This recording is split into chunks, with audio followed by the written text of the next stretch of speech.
Hello everybody. Welcome back for another video. Hope you're all doing well. Hope you're all doing fantastic and that you're all having a great day.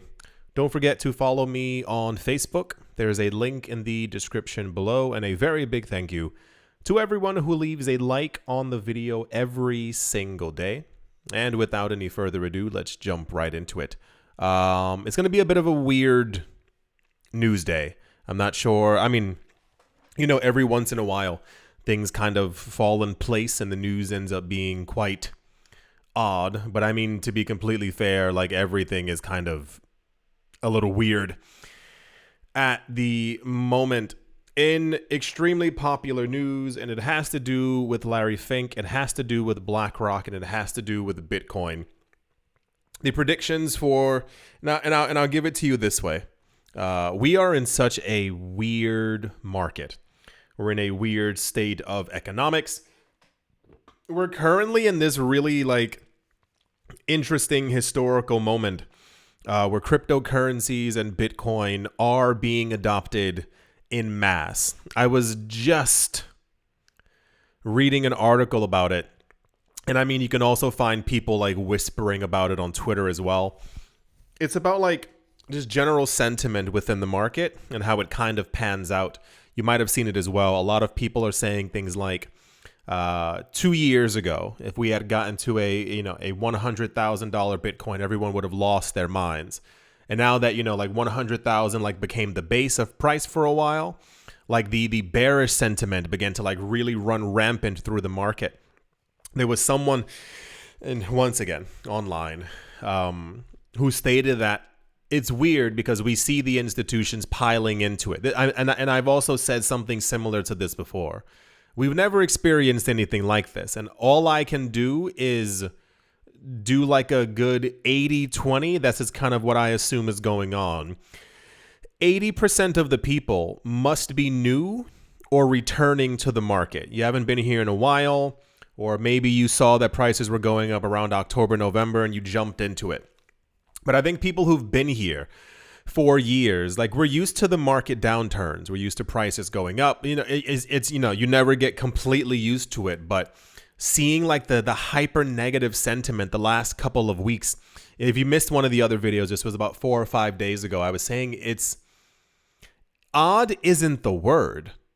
We hear that the United States is creating a crypto strategic reserve, that they have a crypto task force. What's the other thing? The U.S. Treasurer, whatever this guy's name is, said that he's going to create a golden age for crypto. I mean, I can't place my hand. It's 85 different things that we've heard about, and still there's negativity. And I said before, a lot of people who are in this market, people think it's a joke. People think I'm over exaggerating all the time. I told you before, my entire life I say stuff, and I don't dig deep. It's not like I'm trying to well, if I say something smart, then no, understand. It's just absolute basics.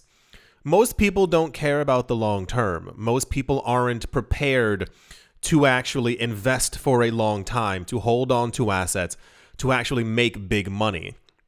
Understand that if you've been here for a while and you've made money and you've accumulated and yada yada yada, and you have a hefty portfolio, you're literally 1 in a million. It's not a joke. I'm not here to pat you on the back. It's the truth. So many other people just get into this market and don't understand any type of economic longevity in any of this. The fact that we know, so for those of you who missed, let's get into it. If you missed any of the other videos, there was one where we were talking about 3 companies. You might remember this.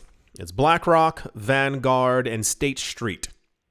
Over the last 30 years, BlackRock, Vanguard, and State Street have purchased over 88% of all stocks within the United States. They're massively, incredibly wealthy. Upon hearing that these entities have moved into Bitcoin, have moved into crypto, the only people who paid attention were people who knew what BlackRock was, who understood how rich and how essentially powerful they are. And then you hear Like even like a lot of the accumulation for the ETFs have nearly been majority through BlackRock. You see all this stuff and you kind of like, how do I even, whatever. We can move on from this point, but the idea is like these people talk and they say stuff and then they do stuff and they perform actions.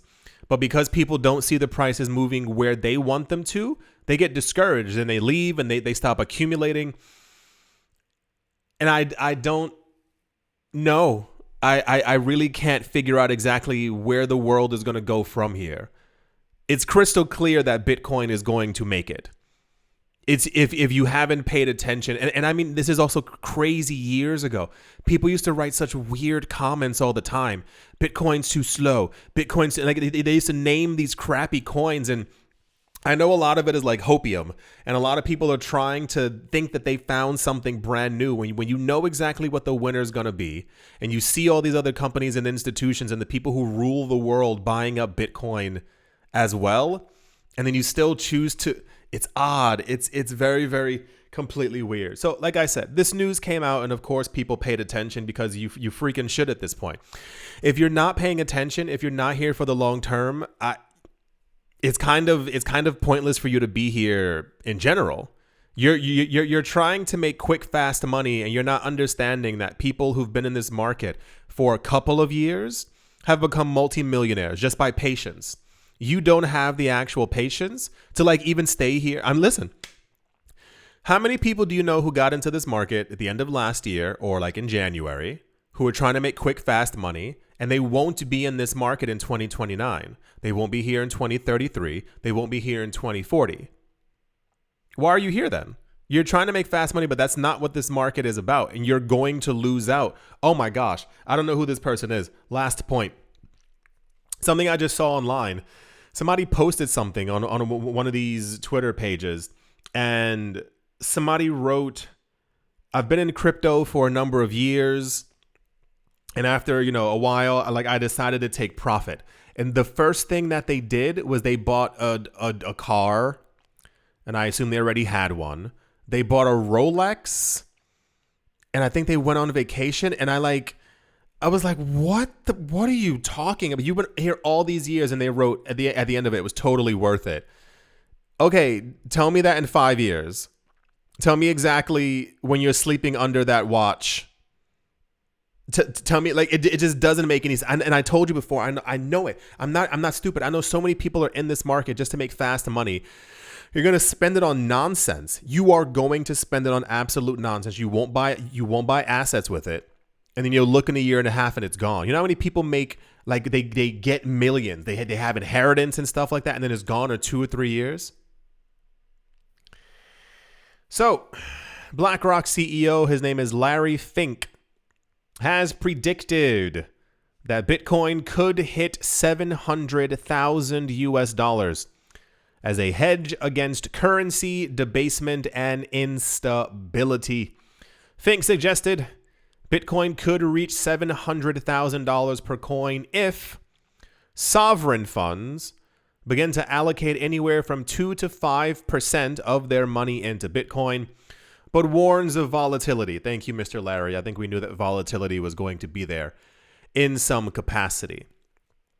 You realize this is why when we hear, so hear me out. Whenever we hear that Bitcoin's going to $1 million by some of these analysts and stuff like that, this is why I pay attention now. Like I said, years ago, if Bitcoin was at 1,000, I would have thought these people were crazy. At 10K, I'm like, oh, well, okay, sure, well, maybe one day. At 100,000, I started listening even more.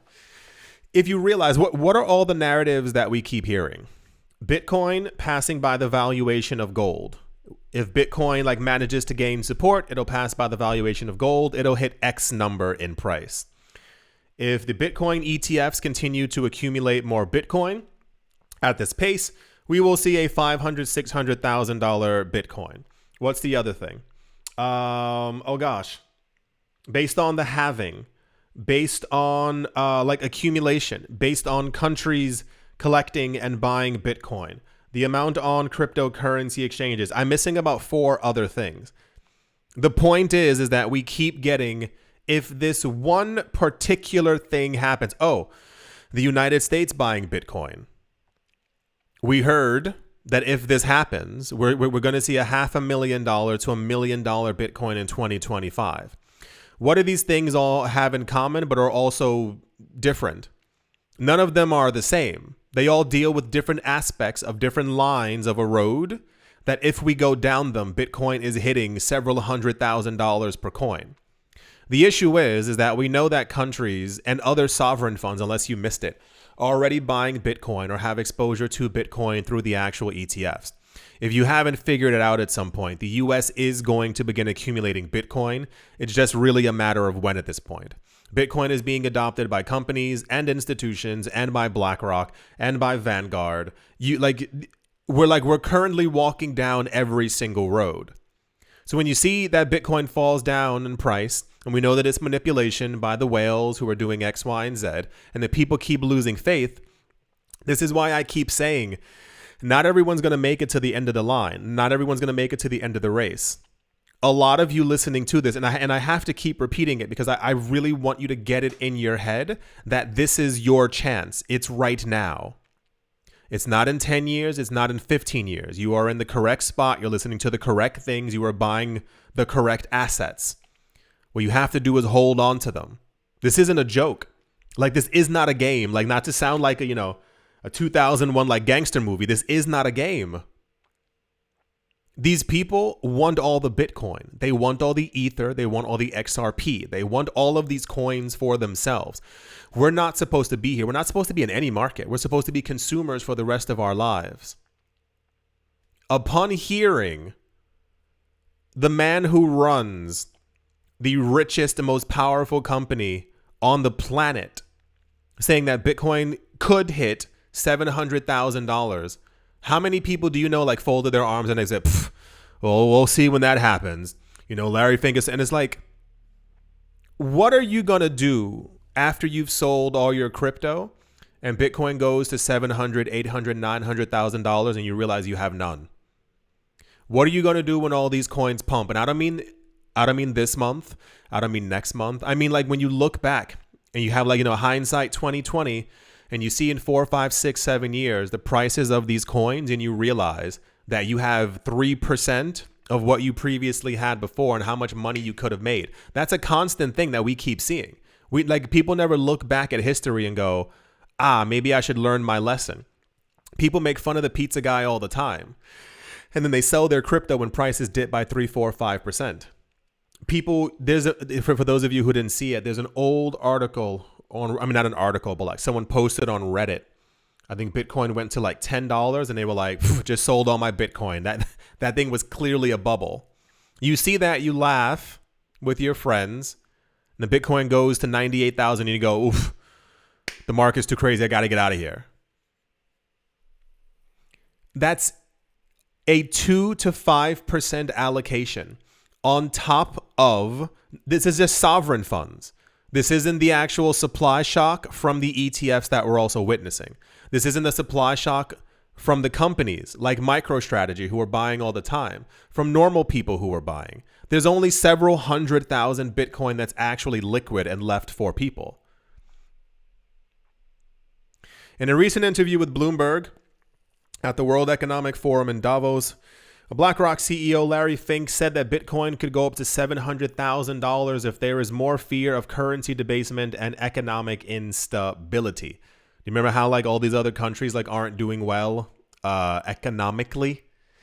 Their currencies aren't too hot anymore or never really were. We have a lot of it like inflation levels, especially for the US dollar, that are continuously going up. If you haven't been here for a number of years, we've seen in charts that the amount of money that flows into Bitcoin during times of like economic instability is actually like quite large. And many times, as I've stated in the past before, the issue is that many people have a very like US centric idea of the world and about money. If you've been here for a number of years, do you remember about 3-4 years ago, we were getting news from a lot of Latin American countries, I think 2 or 3 countries within Africa and within Southeast Asia. Their currencies were not doing too hot. And we saw these like brand new wallet addresses constantly popping up in these areas. And tens of thousands of people every single day within these regions who were like buying Bitcoin because they were afraid. Do you remember when we started hearing, if you missed it as well, this was 2 years ago in Turkey. Their economy is garbage. And a lot of people, there were like a lot of documentaries, but also, interviews and stuff like that. And these people were like, yeah, we can't take anymore. So it was thousands of people every single day within Turkey as well. We look constantly, or we're told to look down one road. This is the thing that's going to get Bitcoin to 700,000. It's about 15 different like roads that we're all slowly walking down. This is going to pump Bitcoin to several $1,000,000 per coin. And the only thing that's going to make it real for people is when Bitcoin is several $1,000,000 per coin. Because I told you before, remember last year, or even around the time Bitcoin was around $20,000 or so. And I was telling you, I said, when the price goes up, you're going to start getting those text messages. People will get more interested because they'll realize that they missed a lot of time. Prices go back down, they lose interest. And for some reason in the future, you end up looking like a genius. How'd you know? You didn't. You paid attention. You absorbed all the news that kept on happening. You realized what was changing in the world. The president of the United States is tweeting and talking about accumulating Bitcoin, and everyone else is just like, let's see what happens. Price is down by 2% per day. Cool. Well, really? No, like honestly, like I sincerely hope it works out for so many people. Really, really, really. Because remember I told you, I won't say their name, but the person who messaged me on Patreon, this was a month or two ago. Hello again. He messaged me. He was like, he's been watching the channel for a couple of years, and he just became a millionaire from like buying and holding. How many other people can say that? How many other people do you know bought an asset a couple of years ago, held on to it, and made 7 figures? How much more is that money going to be worth in the next couple of years? It's insane to think about, but you have to think long term. So when you hear these people talk, we know that they're accumulating Bitcoin. It's kind of like the thing, oh gosh, that used to hurt me so much. Years ago, we used to get and they weren't even rumors. We started to hear that all these companies were getting into the space, but the problem was, for a lot of people, is that the news wasn't on Bloomberg. It wasn't on CNBC. It wasn't on Fox. These people literally were like, those are just rumors. When we would hear from a lot of like these, from Changpeng Cao and all these people, they were like, no, we know that like 5 companies are buying right now. And people, because it wasn't on I'm not joking, because it wasn't on their local news, people didn't pay attention. But when we start getting articles that BlackRock is into Bitcoin, what was the first thing that happened? Well, BlackRock doesn't own any Bitcoin. And I remember in a video, I was like, of course BlackRock owns Bitcoin. You think the company that owns everything decided to randomly get into Bitcoin and file ETFs without owning the actual asset themselves? And then we had news when the actual ETFs were beginning to buy up Bitcoin. People were like, yeah, but they're holding it on behalf of their clients. Yeah, that's what ETFs are for.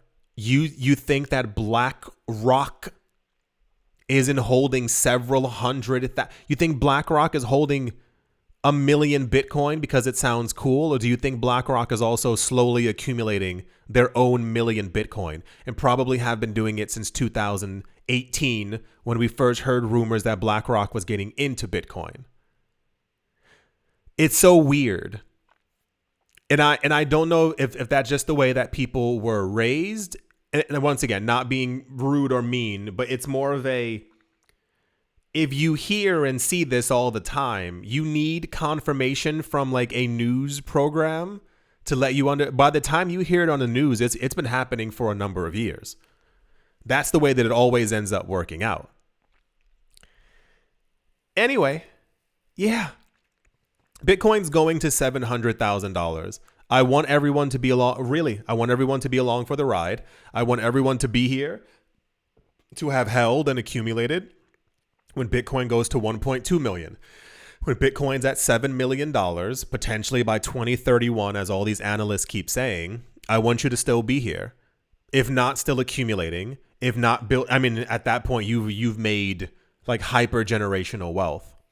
But how many people will actually still be in this market paying attention and accumulating and saving for the actual future? How many people out there plan on buying a Rolex or Maserati or some really fancy car? Do you remember that? Anyway, last point. Do you remember that thing? This was sometime, it must have been end of last summer. There was a thing online. It was a YouTube video where this guy was talking about he was into crypto. He was working for this big company and he decided, he's getting these big paychecks. He wanted to spend it. He's like, I'm going to be working for this company for the next 20 years. I want to enjoy myself. He got 3 paychecks. He bought a Lambo Mazda Cooperati, whatever it's called, something super expensive. He went on these lavish vacations. He bought all this like tacky, expensive clothes, and then he got fired. He didn't even think about the company downsizing. And in his video, he was like, I have nothing. Not that like I have something. He's like, all I have is this car that I'm sitting in. He's like, I have to sell this to be able to like pay rent. And I was like, imagine if your first thought was like, let me buy an apartment. Let me buy like an okay, like you can still buy some, anyway, the point is that's the BlackRock news.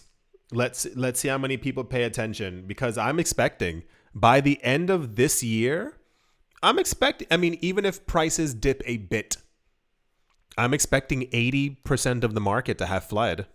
People leave, they go back to their jobs. Would you like fries with that? Because people, like saying that. People like being content in this world where they don't have anything. You get so used to being broke, you can't imagine like being rich and having all these assets.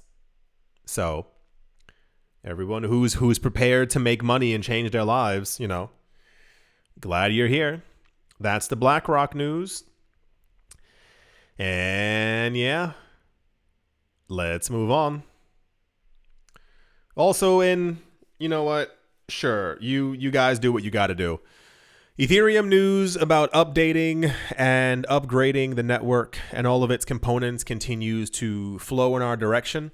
In the last 2 months, we've had at least 13, 14, 15 different news articles about Ethereum's next upgrades and where they're going to take the system and the network. A lot of people have been making fun of Ethereum as of late, for whatever the reason might be. I feel like it's kind of like an XRP kind of situation where XRP's price is down, everyone makes fun of it, XRP goes back up, and then everyone who held XRP is suddenly some kind of like a genius, as if once again you didn't hear the news that they were working with 12 central banks.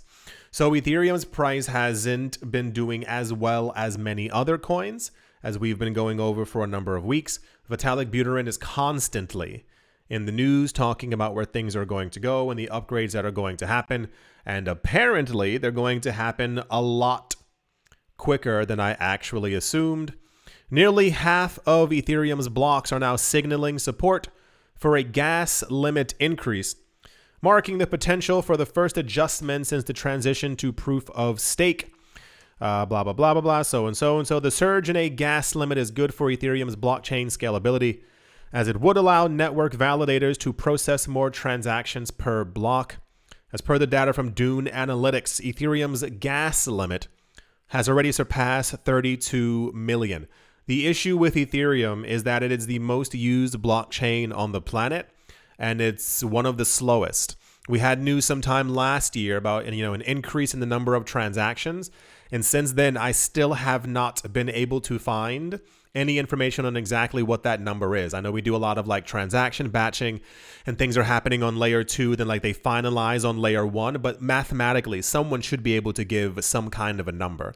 Vitalik Buterin has been at the forefront of announcing that he wants layer 2s to basically take a huge load off of the exact Ethereum chain, so that sometime in the future the main chain can actually upgrade as well and also begin to produce all these transactions that they've been talking about for a while. I think Ethereum will continue to do well, but I think we've gotten to that point where like you can't kind of sit there and talk about, in the next 5-6 years, we'll see how we get there. 5-6 years ago, they were already talking about this. Here we currently are right now. Vitalik Buterin expressed optimism about layer 1 scaling. He also acknowledged Ethereum developers' efforts to enhance the network's efficiency and decentralization. The co-founder also acknowledged significant strides being made on Ethereum improvement proposal EIP 4444, aimed at history expiry and the move towards statelessness with the introduction of a new binary tree, yada, yada, yada. Where's the information? Here we go. The update is apparently expected in March. It's called Pectra. He said Pectra. Wait, hold on. Scratching my eye. Oh, that was terrible. Pectra, expected in March, will increase the blob target from 3 to 6, doubling the capacity of layer 2s. In my opinion, we should make the blob target. It sounds crazy. Blob target. We should make the blob target also staker voted so that it can increase in response to technology improvements without waiting for hard forks, which would be a lot better. Having to wait for a hard fork or some kind of like a massive upgrade is just like a complete pain, because in the long ago, every time any chain had a hard fork, it would dump in price, because a lot of people, namely like digital pirates, would try and continue the path of the old chain.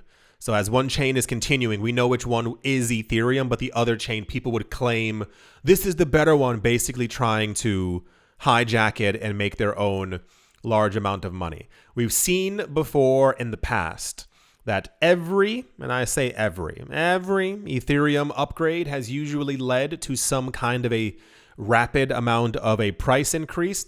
I'm not sure when it's going to happen, like when we're actually realistically going to get to a $5,000 Ether. A lot of people think it's right around the corner. If you've been paying attention to the news, if you look at anything on Twitter, one of the most recent, strongest ones that we got is that the US apparently is going to be getting even more Ethereum ETFs, and some of them are also Bitcoin and Ethereum linked ETFs. But the news that's made everyone, or a lot of people, more excited is the news that the Trump connected wallet has purchased hundreds of millions of dollars worth of Ether. Eric Trump, this was 2 weeks ago, said something along the lines of like, what was it? It was like, buy Ether, thank me later, or something along those lines. So something big is happening. The inflows for the ETFs are also quite significant. And I mean, once again, if we can be completely honest, a lot of this market is based off of like heavy manipulation from these companies and institutions. We don't know exactly which ones, but we can, have a good guess, who are trying to accumulate all of these things. They're trying to accumulate Ether at current prices before it eventually goes to $16,000. They want Bitcoin at 100K before it's 1.6 million. It's just the way that things are, especially when you have a lot of money. The news that we're getting now is March. When in March? I don't know. I would assume middle March. And I'm actually kind of happy that it's not like May or August or October, which is also another thing that Cardano and Ethereum usually do very well. They announce that an upgrade is coming, and then when we get to actual March, they go, oh, I can't spell properly. It's not March. I missed a couple of letters, and it's actually Decembuary. And everyone's like, what? And then it takes like another year and a half for it to actually happen. But Ethereum's at the point where like it needs to do something, like not only price-wise, but also like computationally wise. I know I'm not a developer and I don't know all the bells and whistles that it takes to do this, but yeah, something has to happen, because a lot of other coins are going to take it over and some point, and people are already speculating that XRP is going to become the number 2 coin over the course of this cycle. It seems doable. Yeah, hope you've all enjoyed. Hope you all are having a great day. Hope you're all here for the long term. Don't forget, read more, learn more, figure out investing, why people hold on to assets, figure out like passive income sources, like continue to build wealth. Like we are probably in the last generation where it's going to be easy to do so. Home prices keep rising, land prices keep rising, rent prices keep rising, asset prices keep rising. You can't watch it all rising around you and you don't do anything. You have to have the assets as well. Thank you all once again for watching, listening, liking, commenting, and supporting. And I will most certainly be talking to you all soon. See you.